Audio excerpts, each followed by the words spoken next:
Wait. Who is it? Who is it? Who is it? Who is it? What's happening? Who is it? Bobby, come here. It's here.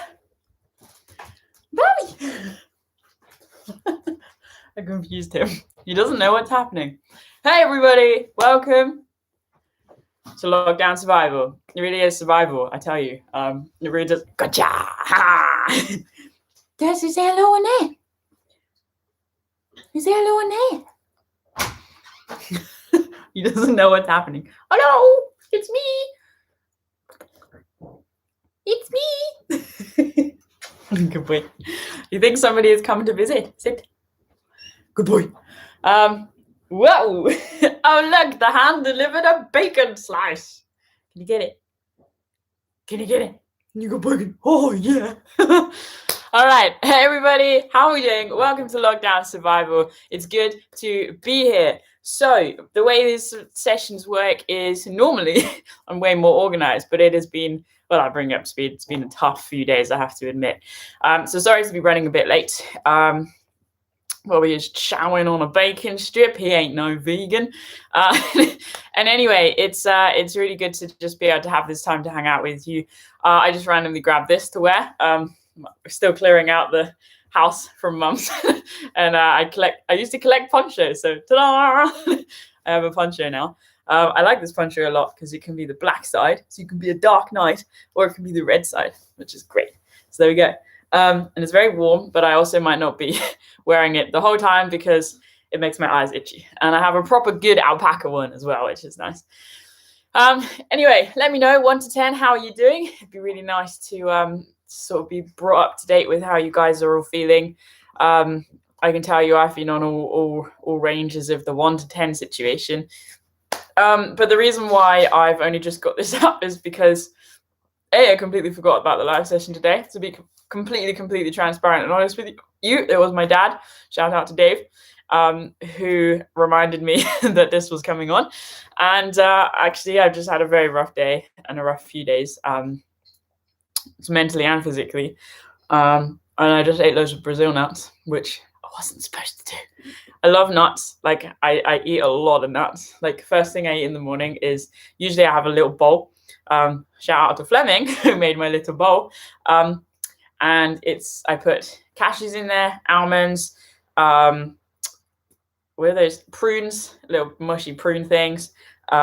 Usually like a few Brazil nuts and sometimes like 2 walnuts, something like that. Walnuts are really expensive. But I really enjoy nuts. They make me very happy today. Very happy. And yeah, I'm trying very hard to not eat as many nuts because they are my downfall in my entire existence. Anyway, so honestly, I don't exactly know what I'm going to talk about today because, well, it's always really hard. So I would like to talk about specific subjects, like, I don't know, story time. If you have a story time that you'd like, or story thing that you'd like me to talk about, then I'm happy to do that. You can see the candles. There you go. It's Anna's interior design. So if there's any particular subjects that you'd like me to dive into, I'm happy to do that. And not necessarily even like factual based, if that makes sense. Like can be short questions or longer questions, like asking about an experience from a film that you've seen, something like that. So I'd like to do that. But just to sort of bring you up to speed with what's happened in the last week here. Well, last week was a successful week on my half for Wild. Got a lot of editing done. I finished finally all of Scotland's films, so they are scheduled to go out. There's an adventure on Ben Vorlich, there's The Cobbler, and there's Callander Crag. So 2 of those are slightly shorter. So they will be coming out in the next couple of weeks. And then basically from Saturday, I had a severe migraine. I'm very migraine prone, but normally they sort of are here. And I normally just feel really nauseous and light sensitive and just blah. But this one was weird, and it started here, just sort of behind my eye. I completely traced it back, all the way back here to the back of my ear, and then down my neck, to my injury in my neck. And I have to be completely honest with you, like I'm trying really hard to stay up and afloat with the news about my back. So I have these 5 bulging discs, which, you know, could be in anybody and not impact them, but for me, they really impact my nerves. And I'm, as I think I've mentioned in most of these sessions now, because this is just what's going on in my life, you know, and I'm permanently in pain. And it's very distressing, and it has been very distressing. But on Saturday in particular, this migraine, which I still have, still have, but anyway, it was there, and I couldn't really. I managed to get myself out for my walk, but the cold it felt like I had a hole in my head, and it was just coming in, and it was like horrible, because it's been very cold here. I love the cold, so I'm happy about that. No snow as so far, though. We had a little sprinkling, so if you've got snow, please be generous and send us some. I'd love that. But then basically, so Saturday was sort of, I just tried to function a little bit. I did manage to get out on the bike for a very short ride. Sunday, managed to get out for a walk, and it was actually a little bit less than it was on Saturday. But then Monday, Anna was at work, and Monday was a very scary day for me. I was just in so much pain. I've had migraines for a long time, and I've never been in that degree of pain in my head. It was just terrifyingly painful. Water. I'm trying to also keep on top of it now. And just gradually, as the day went on, as the morning went on, I really couldn't function. And I finally gave myself permission to just get into bed and just to lie down. And even then, like, I still couldn't get myself to switch off from work. So I was like watching a video, just listening to a video about color grading, and then another one researching different lenses because I have a new camera on the scene, and blah, blah, blah, blah. And I was just getting more and more like, I can't do this. And then I needed to research something because I'm still trying to find a therapist. And so I had that running in the background, and what are different energy things. Like I was trying to, I wanted to research all this stuff. So I was like, well, I can just lie and listen. So I was doing that. And then it was getting worse and worse and worse. Normally, I don't take painkillers. I really struggle taking medication, not physically, just mentally. It's just a big barrier for me. And I can go into that at some point if you want to. But anyway, I finally, for the first time in I don't know how many years, I don't know, 5-6 years, decided to take a paracetamol. And I made a hot water bottle, and I also took a magnesium tablet at the same time. So I took the paracetamol, just dying on the bed, and the magnesium tablet, and I had the hot water bottle. And then 10 minutes later, I could feel my body, my face, and my chest in particular suddenly got really hot, and I was like, oh, this feels weird. And then my arms started getting hot and prickly. And so I looked at them, and I was just like, I can remember the shock. Like, I was so shocked. They were like this red, my arms. And then they had white speckles all over them. And basically, I come out in a rash. And I ran to, I grabbed a mirror and came in here and had a look. And I was watching the rash spread across my face, spread across my chest. And it went down my legs. Didn't get my tummy for some reason. I mean, that was just busy on its own thing. But rash. It was so hot and itchy and painful, like burning. And my face started to swell up, and I was like, instant reaction, like checking my breathing. Okay, this is not anaphylactic. I'm not reacting like too dangerously. And basically, I ended up ringing 111, which is not 999 because it's 111. But you basically can speak to a medical professional, and they can advise you what to do. And they sent out paramedics. The paramedics come sort of 45 minutes later, whatever it was. And basically, they assessed the situation. By the time they got here, Bobby, why are you itchy? By the time they got here, what are you itching? Not like the rash started to go down a little bit, and my headache was a bit worse as well. So clearly, paracetamol was doing something. But basically, they wanted me to go into hospital because I was on my own, and I'd be on my own till late. And they felt it was important I was sort of monitored and checked, especially with my head. They did some tests and things to check it wasn't too severe, and I sort of insisted I stay here. And the other reason for that is because we are half an hour from the nearest hospital. About half an hour. So anyway, I stayed here, which they were happy with. They just kind of kept me talking for a bit and obviously just sort of menacing the situation. And then they went and I managed to take Bobby out. I sort of nearly passed out along the way. I was just so dizzy. But yeah, made it. And then yesterday had the osteo, so I had to get myself out for the osteo. So I went for that, and that's for my back. A little bit challenging as well, but okay. Just sort of everybody's a bit running out of ideas as to what's going on, what to do about it. So I have to start on some various things, and we'll see how that goes. But yeah, and then that brings us up to today. I don't even know what happened yesterday afternoon. I got back quite late, and then I don't know, but we had popcorn yesterday, so that was good. And today I've also been struggling. It's very unlike me to struggle to get up, and the last few days I've really struggled to get up. I'm very tired, but it's not just tiredness; it's sort of just motivation. And I'm a big believer in like motivation follows action, so the action needs to happen. But I think it's also just a whole bunch of things, and the back stuff is really on my mind, and I'm trying very hard to stay positive about it and believe that things can and will get better. But yeah, that's wearing because it's pushing me into new spheres of thinking. In particular, sort of pharmacological, or I can't talk, treatments. I need to think about those things. So anyway, we'll just see, but it's just been tough, if I'm really honest with you, and just physically and mentally, but we'll get there. And and now we are here, and I feel a little bit more energized, and we have a guest appearance. Welcome, Han. Hi. How are you doing today, Han?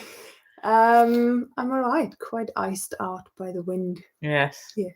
You've been quite exposed. Yes. Yeah. It's nice to hold warm cups of tea there. Is it? I mean, you could just hold it there the whole time. Thank you. Ta-da! For your generosity. You're a great extremity in my life. Hi, Han. Everyone says. Thank you. I have tea, which is nice. So anyway, I just wanted to get the negative stuff out of the way, and that is basically the reason why, I didn't put this out early, because normally I do the link, and I just completely forgot about it because today has been a push through. Beautiful day here today, and it's again so odd that I couldn't get myself out for my walk. It's just very unusual. So, but I'm believing for the best. I'm holding out for the best. Try and get a good night's sleep tonight. And maybe. And that's that. So I know a few people asked some things at the beginning. I'm just gonna have a quick look there. Scrolling through the winter wonderland. Good birthday, Dave. Possibly he had a good birthday. All right, so guys, just reading. There's a lot of higher numbers today, which is nice to see. Don't forget, 1 to 10, where are you at? 10 is best place ever in the whole entire universe, and 1 is not so good. Karen, I see you're a 2. Sending big hugs your way. Okay, we're nearly at the questions. I know somebody asked me the question. Can you say something about the mental implications of setting goals, particularly when you miss them? When you miss a goal, well, first of all, there is no failure. I'm a big believer in that. So I'm just going to quickly scroll back down to make sure I am. I really struggle multitasking, can you tell?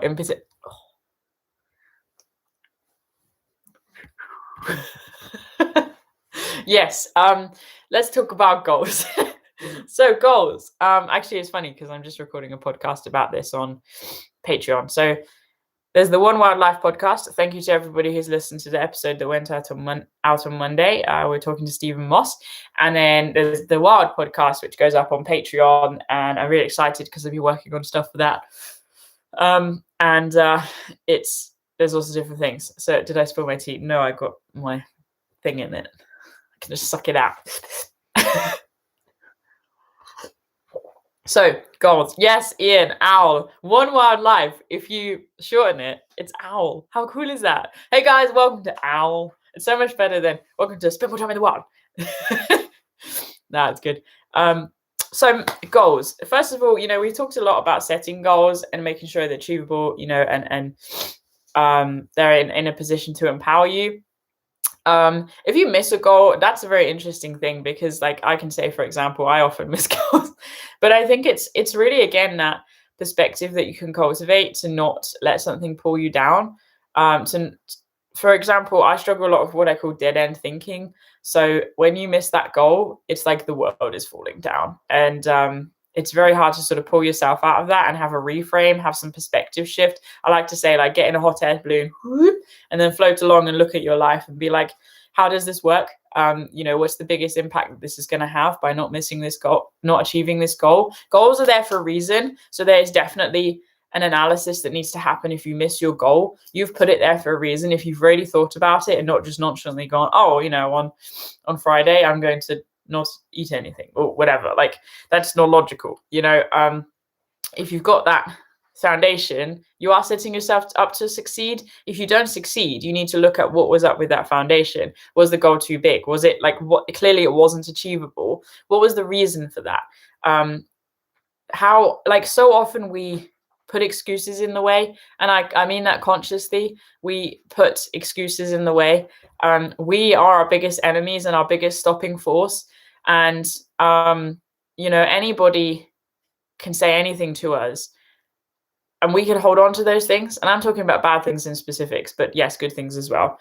And for example, like last year, I had so many negative things on the channel, and more I am. And that's because it's just grown. And so you get people on it and they ring around in my head. And I have to be completely honest with you. It's really, really impacted me in how I film at the moment, or creative space. Like, I'm having all the ideas, but I'm not executing any of them because I'm terrified to get the camera out.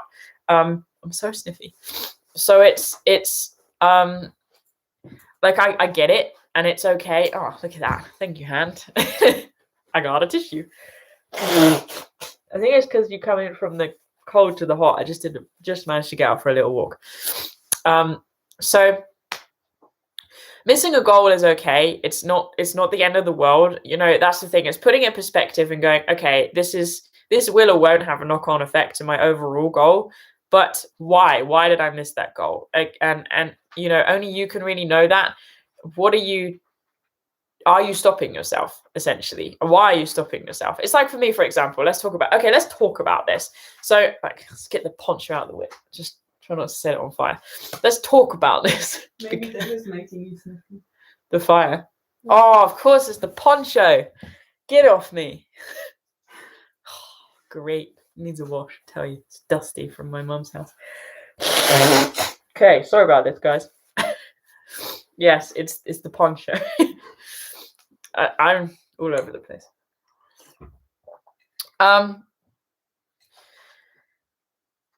Okay, let me just regroup. Where am I at?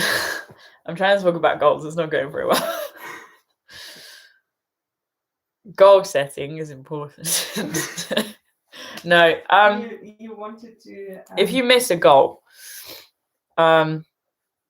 so sometimes it's really frustrating. I was very worried about this live session today. I have to be honest with you. I really enjoyed them. They take a lot out of me, and I have about this much energy at the moment for doing anything, and the live session is going to require about this much energy. And I know that at the end of it, I'm probably going to have this much energy. So that's a bit tough, but I'm just working with this because I feel it's very important. Looking at okay, that's what I was going to talk about, my goal. So I have the biggest dream of one day skiing to the South Pole. I would love to make it happen. No, that's the phrase I don't feel comfortable with saying. I really want to get to the South Pole and I want to ski there. The Greenland crossing, I'm up for that. Like, there are steps. I know the steps to my goals. So step 1 is to, like, blah, blah, blah. Like, there's all the steps. But I just seem to really stop myself, for example, from picking up the phone or dropping an email to a company, from saving the money, from blah, blah, blah, making the plan. Like, I struggle with, for example, like the finances that need to go into it. I'm like, sheesh, well, that money could go somewhere else. But I can identify that excuse. Then there's all the other things. And it's trying to look at that, like, why is it I keep falling flat on my face and not even being able to take the first step? Like, why am I stopping myself? And somebody said self-sabotage there. Like, yes, essentially that's a real thing. So it's very interesting, and I think it basically just requires a lot of humility and kindness and calmness with oneself to be, this is a journey. And I don't know, maybe let's take the standard. You're training for a marathon, you're struggling to get yourself out for your training sessions. Why? What is it? What's stopping you? Do you need to go with somebody? Do you need to do less distance? Do you need to slow down? Like, is it the pain that's stopping you? Is it the cold outside that's stopping? Is it that it's a really boring trail that's stopping you? It's finding those things, and it's okay if you miss those goals, but it's also not okay because the goal was there for a reason. And that's basically it. The reason why I'm so all over the place is because A, I'm me, B, I've already said why, and C, because it's a very personal thing. So that's a little thing about that. And as I say, I've collected my thoughts a lot better in the podcast that I'm putting out on Patreon. So please keep an eye out for that. Yes, hopefully that'll be good. I can just see a question. Can I ask how long you go for a walk? How does it help you? I'm assuming that's like every day walks. So I have my morning walk, which I normally go for in the morning, but that's not happened so much the last few days. I think it's about 4 miles, and it takes, I don't know, an hour and 15, hour and a half. Certainly at the moment, because it's frozen, it's a lot quicker. It's so muddy. But there's a couple of farms with people I say hi to, so I often talk to them. But how does it help me? It helps me because it's sacred time, man. It's so special. You know, that happens every day without fail, no matter what, because it's my creative space. It's my processing space. It's my thinking space. It's my very sometimes catch up with messages space. I'm trying not to do that. I don't like doing that. It's my breathing space. It's my connect with nature space. It's connect with myself space. It's not about the walking, if I'm completely honest, but it is about being outside, and it is about allowing my head to just go ping pong pong wherever it needs to go. And if I need to put a stop on that, then I'll put a podcast on and I'll just listen to that. I don't put earphones in. I'm very blessed that I don't, like, there's no one around, so don't need to worry about that. So it means I can still hear nature and listen to the podcast. But the podcast is much later in the walk, because I force myself, no matter how rubbish I'm feeling or self-hatery I'm feeling, to spend some time with myself. It's very, very, very important. So it's a very precious thing for me, and no matter where I am in the world, like, I have to walk every day. It's part of how I manage my head. It's part of how I get myself ready for the day and through the day. Knowing that I've done that. And what I mean by through the day is, if, for example, then I'm stuck inside on Skype calls all day and I'm talking, you know, like 6, 7, 8 hours, then it's okay, because I know I've been outside. I know I've connected with nature. I know that was quality time. So yes, it's very, very important to me and very helpful. I can see somebody said something else. Is there a Cotswold Way video? Craig, that's not out yet. It's still in the edits. These things take a long time to edit. It's one thing at a time, unfortunately. So it will come out. There will be a Cotswold Way video. Watch this space. Actually, other stuff that's due to come out. So there's Cotswold Way. There's the Coleridge Way, which goes from Netherstowe on the Quantock all the way up to Exmoor, Linton, Lynmouth, and we did that. That was me, myself, and I. Me, Anna, and Anne. We went and did that in July last year, I think it was. There's the Malaveg, which Anna and I did in the east of Germany. That's a long distance trail coming out. And then there's like a explosion of Alps films that are coming your way. Not all walking. There's the Via Ferrata one, or Klettersteig. Yes. And the cycling one, that's officially fluid now. Yeah. And a cycling thing that we did. There's the Black Forest. There's 2 films from there in the west of Germany. There's a very big film called The Why, which is about facing one of my biggest fears. So that'll come out soon. I think I'm going to sneeze. Try not to sneeze. Look at something bright. Oh, it's bright. That actually works, by the way. When you're going to sneeze and you don't want to sneeze, look at something bright. Just not the sun. Disclaimer. Yes. And that's kind of that. So lots of films in the edit. I can show you what I'm reading at the moment. It's very exciting. It actually only just came out. It's my first pre-release order I ever did, called The Attributes by Rich Davini. So he's a retired US Navy commander, and it's basically about 25 hidden drivers of optimal performance. I'm really enjoying it. I think he's a great writer, much better than my other book that I was reading, What Doesn't Kill Us. I was really struggling with that. It just was a bit too slow for me, about Wim Hof and cold things. So yes, that's that. I can see someone's asking about seeing the camera and gimbal. I don't use a gimbal, actually, funnily enough. I have a gimbal, but I don't use it. I have a lot of kit that I don't use.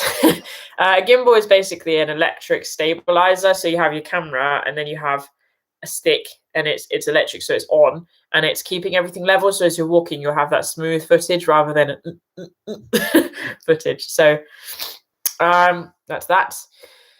I'm getting more and more sniffy. Let's get this thing away from me. Do I do mindfulness? Yes, I suppose my walk is an example of mindfulness. Mindfulness is a very titly thing. It's a label, and I think it's great if that helps you feel empowered to say you do mindfulness, but I don't consciously, other than like breathing and things. But yes, I do. And I'm drinking tea mindfully now. Yeah, I just practiced mindfulness. That was enlightening. I can tell you what else has been going on here. Anna has been puzzling, which is very fun. I'm very, very proud of her. We're both very doer people, and it's very hard to give ourselves permissions to stop and to slow down and to do things that are restorative. And she likes puzzling, and so she's working on a 2,000-piece puzzle. Anna, can I show them the puzzle? Yes. Should we show you the puzzle? It's quite exciting. Carnage in here, so this is what's happened to our table. Puzzle! It's pretty good, huh? There's a nice animal one, which is even more fun. You can see what it looks like when it's done. 2,000 piece. So she's giving herself very inspirationally on my terms, if I'm honest with you. A few days just to puzzle, which is cool. And I'm therefore trying to be inspired to give myself permission to read and calm down. So there we go. I'm actually deliberately trying to read the comments today because I'm so no brain to think about anything. Have you read Fall of the Western Man? No, I have not, unfortunately. It's cold in here. Anyway, we've been eating all the sweet potato because that's my favorite food of all time. And salad, which has been really good. And yeah, lockdown. Nah, sometimes it's funny. I was talking to my friend yesterday, and I have to be honest with myself. And there's definitely an undercurrent of a lot of anxiety about this year. In particular, like no one can plan anything. And it's not only my anxieties that I'm feeling the stress and anxiety for like everybody else, particularly people who I know need this. Like I feel like I can get by with the year, and certainly at the moment, I think they're very busy. But obviously I miss the trail, I miss camping. But it's knowing as well that people are out there that I'm connected with that need to plan, that need adventures, and who have only just given themselves permission to get out and do things. And now it's all been taken away. And I struggle with the injustice of that. I struggle with the frustration of that. I can't even have conversations about COVID, if I'm completely honest with you, because it just drives me crazy. And, everybody wants to talk about, when this happens or when that happens. It's like, I just want to know about when things happen, like if that makes sense. Like, on this date this happens, okay, cool, that's what I want to know. I don't want to anticipate or speculate or get sucked into anything, because it's too much, it's too overwhelming. And we're very blessed here that I can separate myself from that.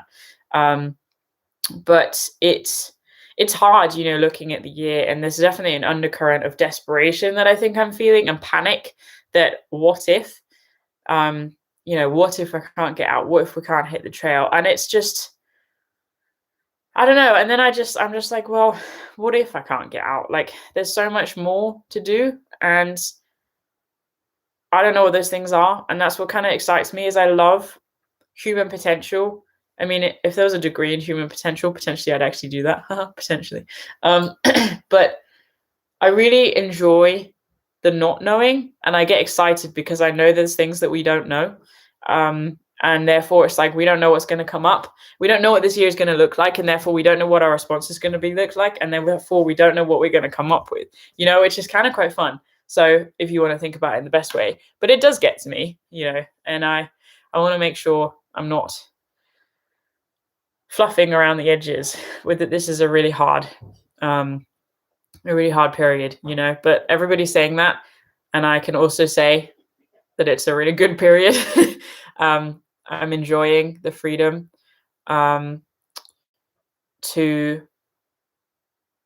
I'm enjoying the freedom. Like, it's funny because you'd think that there is no freedom, but I freed my brain up because I've shut down essentially thinking about the trail. Like, okay, it still filters through because it's basically in my blood. But I've shut that thinking down. And so it's created space in my head for other things, for other ideas, for other projects. And there's so many things. And I wouldn't have that if I was busy this, there, and everywhere on the trail.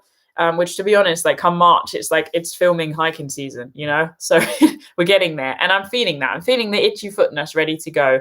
But I'm also very grateful for this time and using this time. And I know everybody's handling it differently. I'm grateful for the community, being able to lean in there and see what people are up to. So anyway, I'm done with talking about this random stuff that I'm talking about. It's very unstructured this week. I'm just seeing some people's questions. So let's have a look.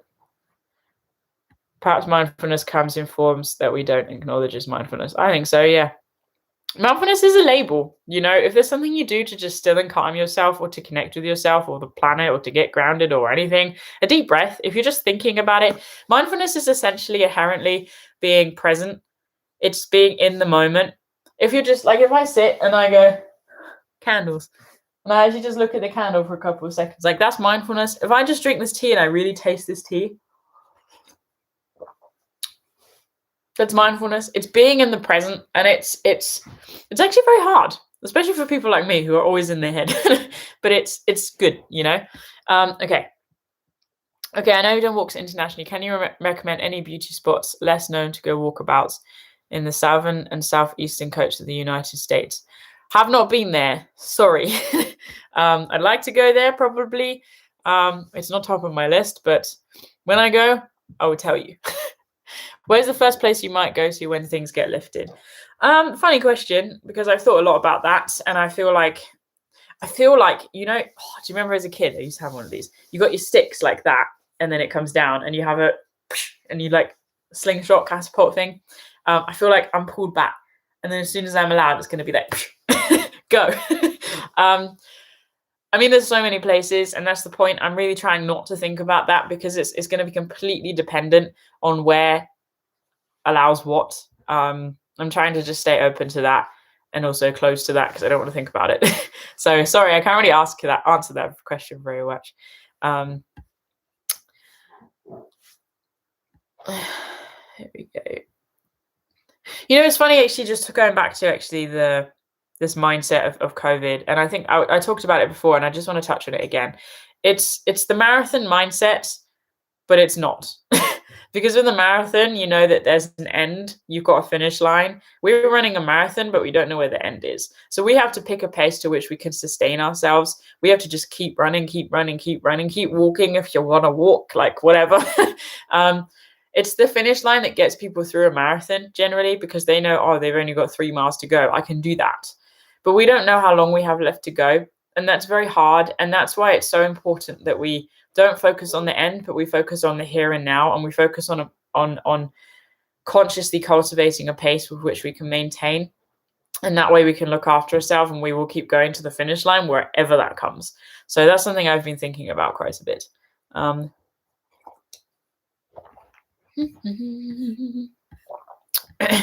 was able to secure sponsorship for the Mental Health Foundation. They're very good. I would be interested to talk to you about that. Summer plans sorted, hopefully. Let's talk about that, man. That sounds cool. Mental Health Foundation are great. They're the people who sorted the mental health first aid. I'm qualified in that. Anyone can get qualified in that. Yeah, it's very good. would you make films about animals on your travels? You know, it's funny because when I was thinking about what am I going to talk about during this live session, I wondered about whether I should talk about sad. I don't know if you can see that. Probably not. This finger is like deformed, and this one too, and my 2 little toes. It's not arthritis. It's just sad joints.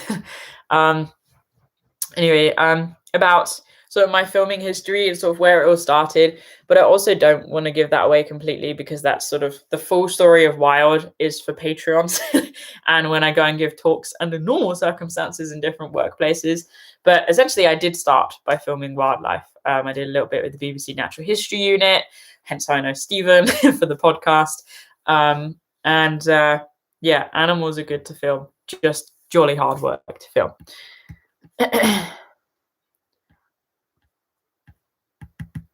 I've just qualified as a foot health professional. What do you use for calluses on the trail? Generally, like if I get a blister, which is very, very rare. I think I've had 1 blister in the last 5 years. I use a blister plaster because they work fine for me.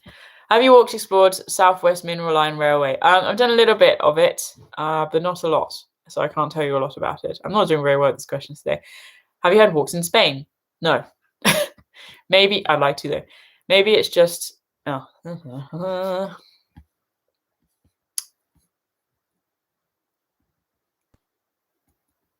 Do you have any thoughts on this? Sorry, someone was just asking about Tour de Mont Blanc.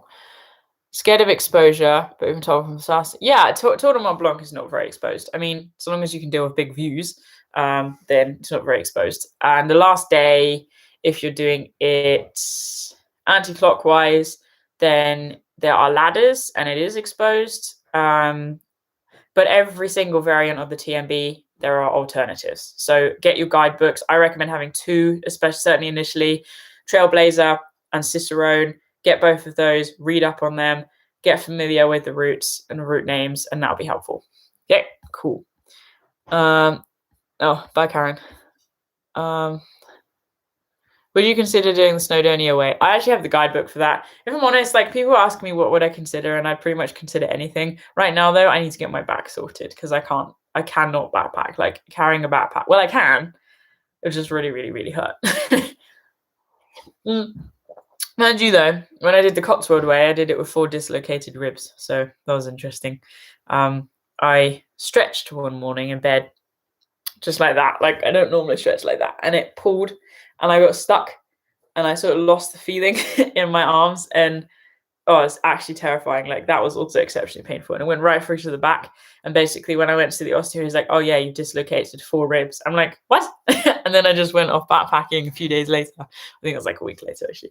I could just sound like a hero / stupid person. So yeah, that was sad. But did trail, so all good. Okay. Of all the national trails, which would you recommend for your first? If it's your first trail, because it's funny, like people think things like the West Highland Way and stuff are national trails. They're not. They're Scotland's great trails. It's different. So let's talk about England in particular. I mean, it depends because you could always just say, ease in gently, do something like the Yorkshire Roads Way. Like they're all national trails for a reason. And if you feel like you can go and do something, like if something in particular inspires you, like the Southwest Coast of Bath, only 630 miles, then go do that, or at least do sections of that. But, you know, the Cleveland Way is fantastic because it's really varied. It's, you know, and I think the thing is, it's like you can pick a trail that it looks great, but it also, for your first trail, you want all the logistics to be simple. There's so much more to it than just, let's just go hike a trail. What's nice about the Cleveland Way is that it's very accessible. So you start inland, you walk from Helmsley, you walk along the North York Moors, which is stunning, whatever the season, so long as the mist isn't down. Great views across the Vale of York. You know, loads of different places you can stop along the way. You can make those days as long as short as you want. I think in the first 2 days, I'd done something like 46 miles or something. My hand looks particularly orange, don't you think? And then you hit the coast, Saltburn by the Sea, and then you've got the coastal stretch, which is tough but stunning and just so rewarding. And again, so many places you can stay, real immersive in the sort of Yorkshire culture, the coastal villages like Staithes, which is all built into the rocks. It's amazing. So, you know, something like the Cotswold Way is a great place to Coleridge, blast. Cleveland Way is a good place to start. South Downs Way is a good one as well. Yeah, I don't think it's quite as visually stunning as the Cleveland Way, but everyone has its perks, you know, and it depends what you're looking for in a trail. So do your research. Our National Trail site is pretty good, and I'm going to drink some tea. Okay, if we have any more questions, I definitely appreciate them because I'm completely brain dead today. I suppose just to give you a heads up, so we're looking forward for the week. So we've got the Patreon live session on Saturday, which would be really cool. And basically the way that is sort of like this, but it's a bit more intimate because it's for Patreons only. So we'll be having a chat properly about Wild and what's going on in the future of Wild. I've got a few Patreon Skypes, so a lot of people I Skype one-to-one as well. So we've got a few of those coming up on Friday and Saturday. Sunday, I'm deliberately trying to keep free so I can actually hopefully go outside and Anna and I can spend some time together maybe. It'll be very good. Got editing to do, little Snowy Winter's Day video and another Alps one I'm going to work on. Got podcasts to record for Patreon. It's mostly podcast week this week. And I've got to sort out the final episode for the OWL 1-1 live podcast. It needs to go out, so that's kind of cool. Yeah, and then that'll sort of bring us around to Monday. Words. So long as my head holds up. I mean, it's pretty all over the place. Carol was just asking, can you talk about difficulty taking medication? Yeah, so for me, it's just like, you know, I think it's amazing. The medical world is amazing. Oh, man. This experience is not amazing. I'm good. I never want to play that down, but for me, I'm very passionate about my body doing as much as it can, and I don't want to just ever numb myself with painkillers, for example, and that's why I don't just nonchalantly take them. I take them when I'm really completely at the edge of my limit, or if I really have to function. So say I was going to give a talk and I had a migraine and I couldn't cancel the talk, so I'd take a tablet. You know, it's first aid, but when it's really required. And can I just be very clear? I'm only talking about things sort of that anybody can take at any point. You know, if, for example, I got hit by a bus and, you know, I would say yes to blood transfusions. I would say yes to morphine, you know, and all of that. But it's for a short term. And that's my issue with my back, essentially, because I want to keep this completely in context so that this feels safe and secure. And there's no I don't want to be judged in the wrong way, because it's hard for me to communicate because I'm also trying to unpick it myself. I don't want to just take something for the rest of my life. Especially when people can't even tell me this is what's wrong or this is what's causing your pain. It's purely experimental. And I have to say a lot of my caution with medication comes from my mental health experience, you know, where I've seen, I don't know, 20 or different professionals and they're like, take this, take this, take this. Let's just see how it goes. Take this, you know. Oh, and this one makes you super suicidal, which it did. This one makes you super drowsy, which it did. This one could, you know, make you really nauseous all the time, which it did. You know, things have their place. Absolutely. Antibiotics, you know, for struggling with malaria, like, do it. there's a level of intelligence that's required. You know, these things are developed for a reason. But I don't just want to pop a pill because I hurt. I want to be able to feel into that and to, you know, look at my posture and try and relax my body and help it to look after itself. And also it's just the chemicals. Like, I really don't want to put the chemicals in my body. So for example, like right now I take St. John's wort, which may or may not, I have no idea, actually impact my mood. So it doesn't seem like it the last few days. And then for my headache, if I struggle with that, I take Feverfew, which is a plant-based medication. And again, a lot of these synthetic medications are based upon natural things. You know, they're just sorting that out. And I just don't want to be stupid with it, essentially. And what that means now is if I go and take a painkiller, the impact is going to be very swift and efficient, you know, because my body's not used to that, which is also good. That's how it's supposed to be. I just don't want to be reliant on something to mask an issue. There is an issue in my back and I need to pay attention to that. I'm trying to feel into what potentially may or may not trigger the pain. And therefore, if I'm just masking the pain by numbing it, then I'm not fixing anything. you know, and it's the same with real life. We can numb ourselves, you know, let's just be on our phones all the time. Let's just work all the time. That's something for me. You know, let's just watch Netflix all the time. Let's just yada, yada, yada, yada. We numb ourselves by not actually exposing ourselves to our emotions. And it's not good. It means we're not getting the full, true human immersive experience. Like, to be human means we need to feel the bad stuff as much as the good.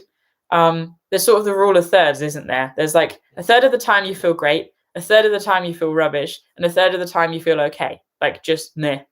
And that is healthy. If that's how you're going through your life, then that is good. You're in a good place. Like, congratulations, you're humaning. And I think we can set ourselves up to feel like, oh, we have to feel great all the time, mentally, physically. Like, it's just not real. It's just not life. Like, there are stresses externally and internally, and they're going to affect us. At least that's just my personal opinion. So that's what I'm sharing. I can see you guys are chatting about that, which is cool. So there we go. Happy days. And we're getting there, actually, about wrapping this thing up. It's a wrap. Yeah. So if there's any other final things you'd like to talk about today, I would, oh, that's a cool question. Thank you, Ali. If you had a magic wand, well, that's probably going to make me like, ooh, emotional. What one thing would you change about your mental health? You know, if I had a magic wand, I would definitely do something with my head. No, I wouldn't actually. I take that back. I'd sort my back out. That's definitely more important right now. My head I'm gaining a lot of insight into, but my back I'm not. Okay, let me think about this. Also, Ali, can I just say, whatever I say now, I'm probably going to ponder this for a long time. So thank you for a very thought-provoking question. Also, it seems I have a little spot. Just, this is the real world. Well, one thing could you change about your mental health? I'm a very sensitive person, and a lot of the things that you feel are bad, or I felt are bad, I'm learning to embrace. And I know that I wouldn't be where I am now if I hadn't gone through all of this. I mean, Wild Hope, you're saying about panic attacks inside a mountain. Like, no, I'd keep that. I'd keep all of that, because it allows me insight into myself and the vulnerability of other people that, for example, don't like hiking, but they want to try and climb a mountain because they want to do it for a charity. It's very scary, you know, for a lot of people. And I never, ever, ever want to take for granted what somebody is doing. Just because it's easy for me doesn't mean it's easy for them. So one thing I change about my mental health, I think I possibly would quite like things to be a bit less fluctuating, a bit less consistently. I'm sure Anna would say the same. Just, could only she will be happy.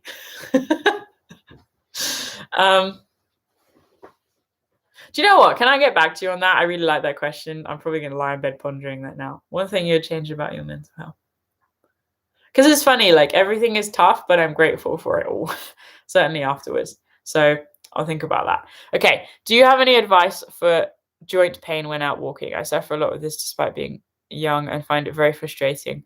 It depends on where the joint pain is, and have a look at, I mean, the thing is, joint pain can, yes, be impacted by wear and tear. It can be injury. It can be strain. But it could also be things like, let's look at your nutrition. You know, are you getting, for example, just a really basic one that everybody knows, calcium? You know, how's your magnesium? How's your iron? You know, yada, yada, yada. Like, doing a basic blood test can be quite helpful, because they can bring up markers of things you might be deficient in, which might cause weaknesses. Just something to think about. But also, you know, I do use, for example, physio tape, so the taping. So for your knee, for example, can I get my knee up here? Oh, stiff joints. You can tape down the side here, and it sort of just offers a bit of stability to the kneecap. Also, you know, you can use a plantar, not plantar fascia, plantar. Come on. You can do it, brain.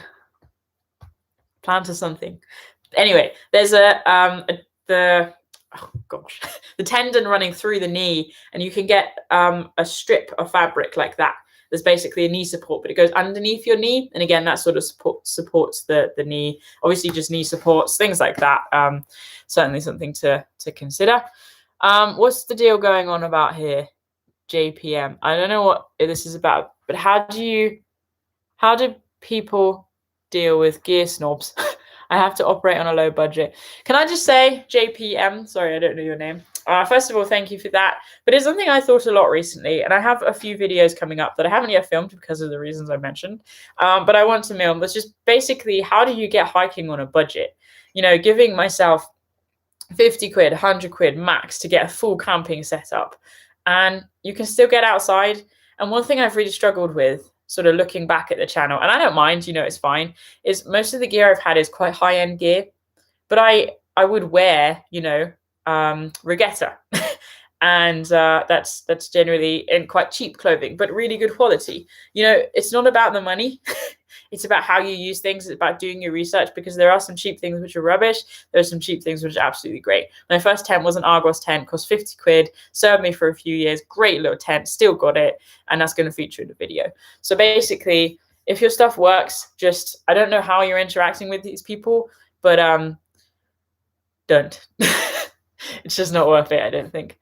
All right, people are being nice to each other, so that's great. As a chemist, I'm happy to talk about some of the science behind meds if anyone is interested. Amy, thank you for that. That's very helpful. Okay, well, I think I'm getting ready to wrap this up because I don't even know what I've talked about today. But I want to say thank you for tuning in and stopping by. It's generally, as I mentioned, pretty much every week. It's hard for me to do these live sessions. They don't come naturally. I mean, they do come naturally because I'm very comfortable. They don't come naturally because this is not my prime hour of functioning. And in particular, you know, during this lockdown season, there've been a lot of tough times, you know, and that means trying to show up through it no matter what. Like every single week, I'm like, oh, gosh, I have a live session. But then when I do it, it's okay. And then afterwards, I'm like, what did I talk about? Like, and I'm just like shame and embarrassment. But I'm trying to do this journey and let that go. And actually just, it's just a hangout session. Like it's meant to be like this in one way. If you were here, I'm a very awkward person, I believe anyway. I struggle peopling. So probably wouldn't be any different. I'd just be drinking all the tea and letting Anna do the talking. Shame she can't do that right now.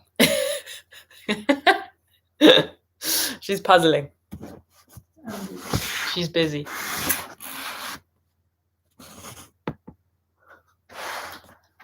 We're spying on you.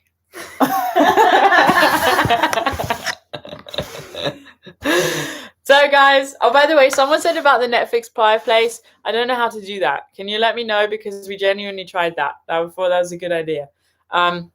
Okay, take care. Stay safe, stay well, stay wild. Take lots of pictures of the nice things. Look after yourself. Breathe deep, drink tea, smile. And we'll see you next week, 6 p.m. here. That is all. All right. Bye, guys. Take care.